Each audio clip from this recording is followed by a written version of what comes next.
For 17 years, it appeared to be the perfect, unanswerable crime. In May 1994, 2-year-old nurse Claire Morris from Aberdeenshire died when the car she was in left a quiet Scottish road, crashed, and was consumed by fire. Her husband, Malcolm Webster, walked away with almost no injuries. At her funeral, Claire's brother Peter stood beside Malcolm, their hands clasped as they cried together. Peter believed they were united in the same grief. He had lost his sister, and Malcolm had lost his wife. At least, that was how it seemed at the time. What Peter did not realize was that he was comforting the very man who had taken his sister's life. Malcolm John Webster had been born on 18 April 1959 inches, Wandsworth, London. His father, Alexander Webster, served as a detective chief superintendent in the Metropolitan Police, leading the fraud squad. His mother, Odette Buett, had worked as a nurse. From the outside, the family appeared respectable and stable. Yet, from an early age, Malcolm began to display troubling patterns of behavior that hinted at something much darker beneath the surface. From a young age, Malcolm often sought attention in unsettling ways. He would reportedly fake fainting spells so that people would rush to help him. He also developed a habit of setting fires, which led others to jokingly call him Pyro. As a teenager, he began telling those around him that he had cancer. In reality, he was inventing illnesses to gain sympathy and manipulate the emotions of people close to him. Malcolm left school at 15 without any qualifications. He moved from job to job, never staying in one place for long. Over time, he worked as a nurse, a garbage collector, a driver, and an office clerk. He was known to repeat a line that hinted at his attitude to life. Why work hard yourself when you can get someone else to do it for you? In 1989, when he was 30, Malcolm secured a position at Tawam Hospital in Abu Dhabi, working on a children's ward. Within 6 months, 3 children under the age of 6 died from cardiac failure while in his care. Such deaths in children so young are extremely rare. Later, a former colleague, Beth Brown, claimed that supervisors discovered Malcolm had been injecting himself with insulin. According to her, they came to believe that he had caused the children's deaths with insulin injections. There was considered to be too little evidence to justify a formal police investigation.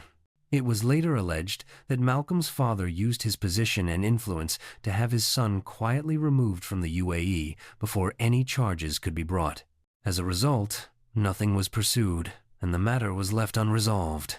Some investigators would later suggest a disturbing theory that Webster might have used those children as test subjects, experimenting with insulin doses in preparation for future crimes.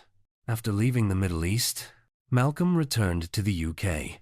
In 1991, while working at Aberdeen Royal Infirmary, he met Claire Morris.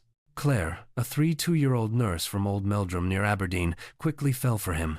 Her brother Peter's first impression of Malcolm was that he came across as cheeky and slightly roguish, yet intelligent, friendly, and caring.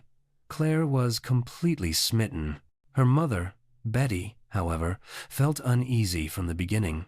She thought there was something odd about him, a quality she could not quite explain, but that made her wary. Something about Malcolm Webster simply did not feel right. On 3 September 1993, Malcolm and Claire were married. Almost straight away, Claire's health began to decline sharply. She became unusually tired, struggled to concentrate, and slowly grew dependent on Malcolm for almost everything. Before long, he was in control of her daily care and overall well-being. It would later emerge that Claire had no idea her husband was secretly sedating her with temazepam, a benzodiazepine sleeping drug. Just one day before her death, she confided in her friend Leslie Roberts, saying, "I don't feel right. I'm exhausted and I can't focus." In the weeks leading up to the crash, Malcolm appeared to carry out a rehearsal. On one occasion, he drove their car into a ditch, as if he were testing how an accident might look and feel. On 27 May 1994, only 8 months after their wedding, he carried out his plan. He chose a lonely stretch of road between Old Meldrum and Tarves near Kingoody in Aberdeenshire, quiet, isolated, and unlikely to attract much traffic. Malcolm is believed to have given Claire enough temazepam to render her unconscious before driving to this remote spot and parking the car beside a tree. He then set the vehicle on fire with Claire still strapped into the front passenger seat. An off-duty police officer came across the burning car and stopped to help. Malcolm repeatedly told him that there was no one else inside, insisting more than once that he had been alone. Moments later, the car exploded and Claire Morris died in the fire. Malcolm was taken to hospital for examination. Tests showed nothing unusual. His heart rate and pulse were both within normal limits, suggesting he had suffered no significant physical trauma from the so-called crash. His blood pressure was also normal. In fact, every reading was exactly what would be expected from a healthy person, not someone who had supposedly just walked away from a serious car crash. Hospital staff were satisfied that he had no injuries at all, but Malcolm insisted he had been hurt.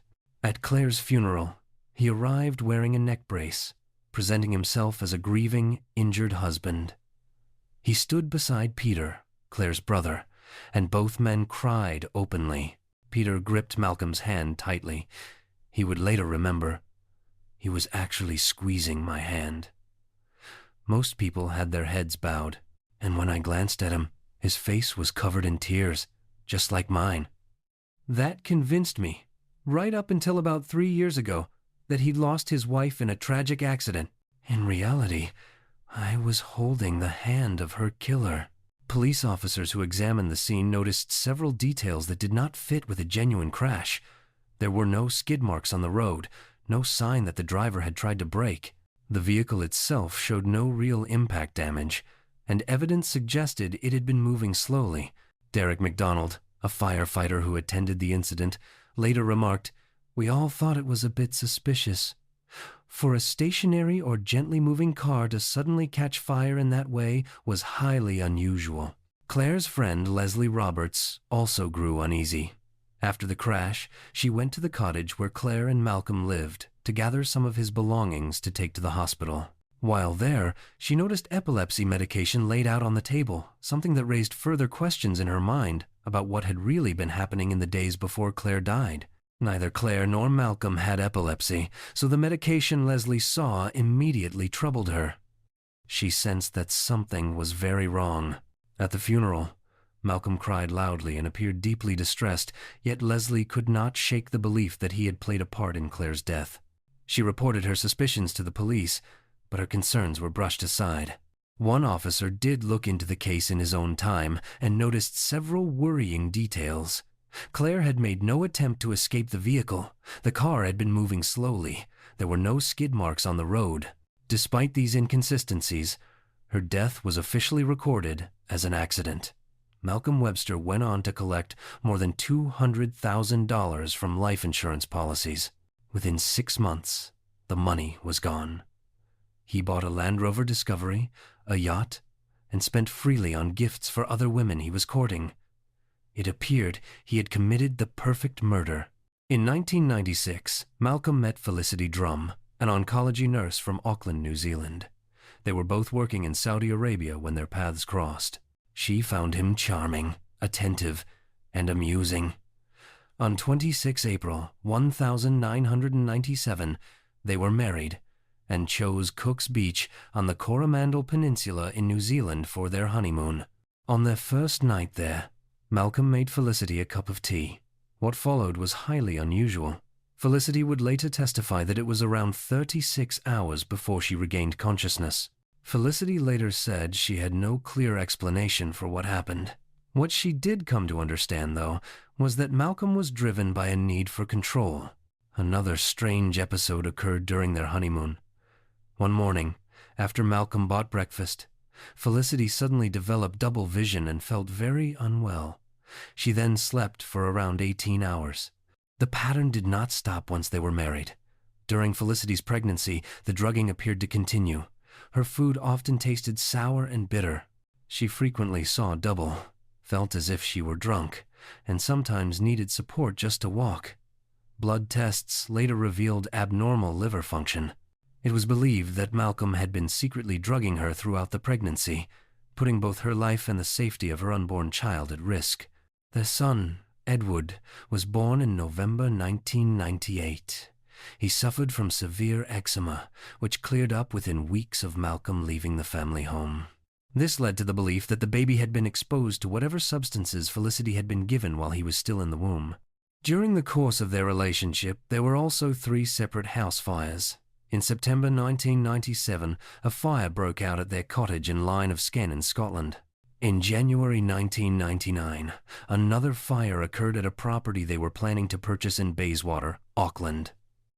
A 3rd fire later took place at Felicity's parents' home in Takapuna. Malcolm had arranged for his name to be added to Felicity's bank account. Not long after, almost all of the 140,000 New Zealand dollars she had saved, around $80,000, was gone. He told her he had cancer. He said he had serious heart problems. None of it was true. At the same time, he quietly took out a series of life insurance policies in her name, 9 in total, worth about $750,000. The deadline to settle payment on a house they were buying in Auckland was 12 February 1999. Malcolm kept coming up with reasons why the money he claimed to have in Scotland had not yet been transferred. On the morning of the deadline, they drove to the bank together in Felicity's Honda Accord, with Malcolm driving. Without warning, he said there was something wrong with the steering. The car suddenly swerved across 2 lanes of the motorway, speeding up to around 60 miles per hour and heading straight towards a power pole. Felicity grabbed the wheel and discovered that it was working perfectly. The vehicle eventually came to rest in a ditch. Webster jumped out almost immediately and ran to the boot. Inside, Felicity later saw there were newspapers and containers of petrol, an unsettling detail that suggested the crash might not have been an accident at all. Felicity said Malcolm began shouting at her to stay inside the car, over and over again. She refused, got out, and called her lawyer, who came to pick her up and take her to the bank. While all this was happening, Malcolm pretended to have a heart attack. While he was in hospital, he emptied their joint bank account. About a week later, there was a second apparent attempt on her life. Malcolm and Felicity went for a drive to a rural area north of Auckland. Felicity was behind the wheel. At some point, she drank from a water bottle. The next thing she remembered was waking up in the passenger seat, deep in a forest, as her phone started ringing. That call, she later believed, saved her life. When Malcolm returned to the car and saw her awake, he was furious. "What the hell are you doing awake?" he snapped. Later, police searched the vehicle and found petrol, wood, and newspapers in the boot items that suggested a fire had been planned. Felicity's father, Edward, then uncovered 9 forged life insurance policies taken out in Felicity's name. When she confronted Malcolm about what she now believed were attempts to kill her, his response was chilling. He told her she would have died happy. Felicity went to Takapuna police station and gave a formal statement. Hair analysis later confirmed that she had been drugged throughout her pregnancy. Before charges could be brought, Malcolm fled New Zealand. He left with more than $390,000 of Felicity's money, leaving her with only $12 left in her account. In July 2000, New Zealand authorities issued 4 arrest warrants for Malcolm Webster. 2 counts of arson, 1 count of administering drugs, and 1 count of disabling with intent. For years, New Zealand police tried to persuade the Scottish authorities to arrest him, but their efforts were initially unsuccessful. Meanwhile, Malcolm had quietly returned to Scotland. In 2002, he began a new relationship with a woman named Christina Willis. With Christina, Malcolm repeatedly borrowed money and never paid it back. He even destroyed a computer hard drive by burning it in her garden. He told her he had cancer and gradually persuaded her to write a will and grant him power of attorney. There is no clear evidence that he tried to kill Christina, and it is often thought that he simply moved on when he found someone he believed was more financially valuable. In December 2005, Malcolm met Simone Banerjee, a 1-year-old NHS manager living in Oban. Simone had her own money. Her father was a retired consultant surgeon who had set up a trust fund. She owned a house, held around $50,000 in shares, and possessed a 50% stake in a 38-foot ocean-going yacht. Malcolm told Simone that he was suffering from terminal chronic lymphatic leukemia and claimed he was receiving chemotherapy. To make his story more believable, he shaved his head. Simone later changed her will so that everything she owned would go to Malcolm. The couple began planning a transatlantic sailing honeymoon, intending to sail her yacht from the Canary Islands to the Caribbean. Investigators would later come to believe that Malcolm was planning to stage a fatal boating accident in which Simone would drown. After his conviction, she discovered that the gas canister in her life jacket had been punctured. Everyone else's life jackets were fine, she said, adding that she was almost certain the yacht had been chosen as the method by which her life would be taken. In the spring of 2006, the Oban Angling Club reported that $4,000 had gone missing. At the time, the club treasurer was Malcolm Webster. The embezzlement inquiry brought Malcolm Webster to the attention of Detective Inspector Charles Henry. Then, in June 2006, something occurred that changed the course of the case. Felicity's sister, Jane Drum, who worked as a domestic violence specialist, attended a police conference in the UK. While speaking with officers, she described her shock at learning that her sister had been involved in a road accident, an incident that seemed to mirror almost exactly the crash that had killed Malcolm Webster's first wife. 2 serious car incidents, 11,000 miles apart, 5 years apart, both following the same pattern and involving the same man. Realizing the significance, Jane went straight to a chief superintendent and demanded that the matter be taken seriously. That conversation became the turning point. In 2007, officers searched the home of Simone Banerjee. During the search, they recovered a stolen laptop and an unlicensed firearm. They also discovered details of the planned transatlantic yacht honeymoon. This deeply concerned Detective Inspector Henry. He later said that Webster was viewed as a likely serial killer and that the sailing trip created the perfect conditions for another accident. In his view, Simone was in immediate danger, and he was convinced she was being lined up as the next victim. The thought of the couple disappearing into international waters was deeply alarming to the investigative team. In January 2008, police issued an Osmond warning to Simone Banerjee, formally notifying her that her life might be at risk. The warning also revealed that Malcolm already had a wife and a son. When Simone confronted him with what the police had revealed, she later recalled that he went absolutely white. He became very, very quiet. I wished I was not in the room. I had never seen him like that before. In March 2008, police announced that they were reopening the investigation into Claire Morris's death. The new inquiry was given the name Operation Field. The key breakthrough came from a tiny fragment of Claire's liver that had been preserved in paraffin wax after her post-mortem in 1994. Scientists developed a new de-waxing method that had never been required before, allowing them to extract and test tissue that was 14 years old. The results indicated a 92.4% likelihood that temazepam was present in Claire's liver. Claire herself had never been prescribed temazepam. Malcolm Webster, however, had access to the drug through his work as a nurse at Aberdeen Royal Infirmary. This single finding changed the entire direction of the case. The scale of the investigation was later compared to the Lockerbie inquiry in terms of complexity. It ran for 5 years. More than 1,000 people were interviewed, and over 1,200 items of evidence were gathered. Police executed 90 search warrants. Witnesses were traced in 6 different countries. Detective Chief Inspector Phil Chapman and 5 colleagues spent a month in New Zealand, and the FBI helped by interviewing British expatriates. 11 witnesses traveled from New Zealand to Scotland to give evidence. The trial began on 1 February 2011 at the High Court of Justiciary in Glasgow. It ran for 16 weeks, making it the longest criminal trial involving a single accused person in Scottish history. The prosecution spent 50 days laying out its case. The defense openly accepted that Webster was a liar, a womanizer, a thief, and, in their words, a complete rogue, but insisted he was not a killer. Important witnesses were called.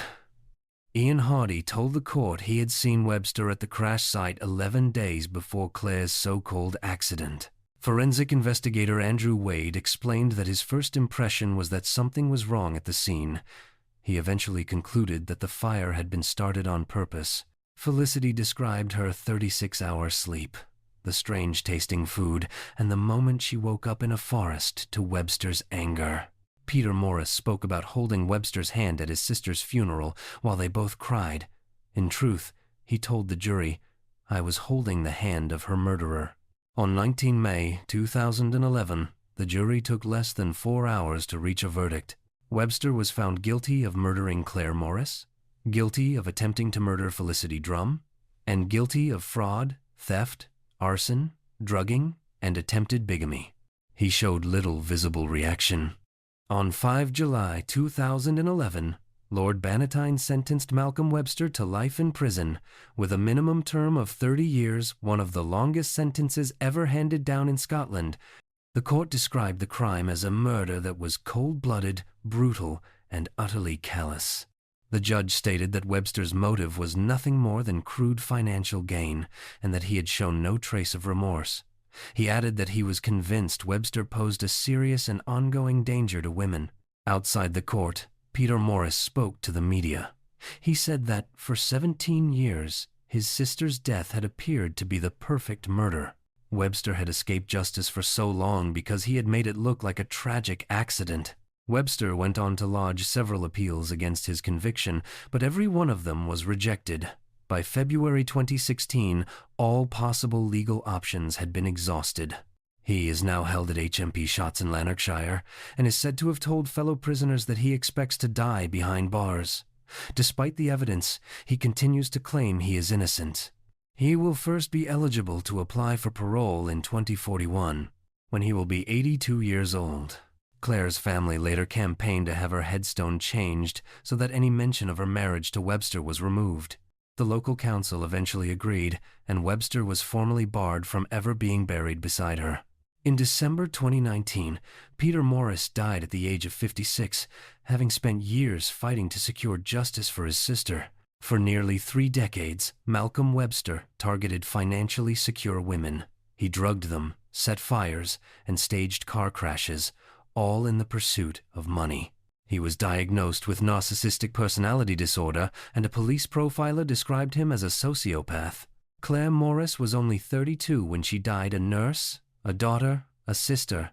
She deserved far more than 8 short months of marriage before her husband chose to end her life for profit.